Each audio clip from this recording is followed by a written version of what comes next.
Olá a todos e sejam muito bem-vindos a este pequeno grande canal onde falamos sobre o tema da numismática. Se ainda não subscreveste, clica abaixo e ativa o sino para receberes todas as novidades deste mundo.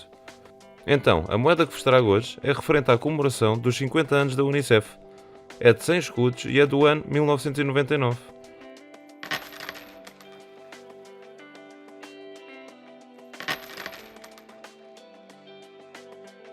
A Unicef existe há mais de 70 anos e foi criada com o efeito de ser um fundo monetário de emergência, para ajudar as crianças mais necessitadas dos bens básicos, assim como os seus direitos também. A Unicef encontra-se em 190 países, espalhados pelo mundo. Esta organização já ajudou milhares e milhares de crianças. Deixo o link abaixo na descrição para saberem mais. Atenção, este vídeo só é patrocinado por nós próprios. Estamos simplesmente a passar a história do bom trabalho desta instituição. Vendo a nossa moeda de mais perto, ela tem 25 mm de diâmetro, pesa 8,3 gramas e tem o bordo alternadamente liso e serrilhado. Ela é bimetálica e é de acabamento normal. Desta moeda foram cunhadas 500 mil exemplares.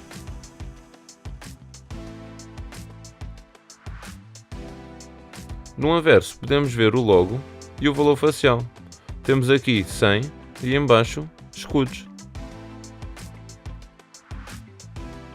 No meio temos o brasão nacional de Portugal e à volta temos escrito República Portuguesa, 1999.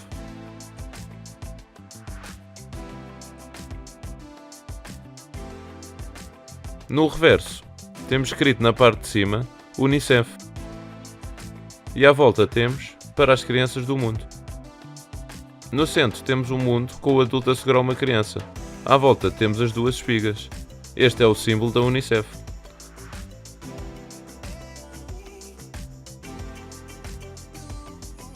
Aqui temos a marca da Casa da Moeda, INCN, do lado esquerdo. E deste lado temos o nome do artista, F. Conduto, Fernando Conduto. Existe também uma versão desta moeda, mas com um erro. Na frente está mal escrito. Vou fazer um vídeo desta moeda nos próximos episódios, por isso não percam. Vamos então ver no anuário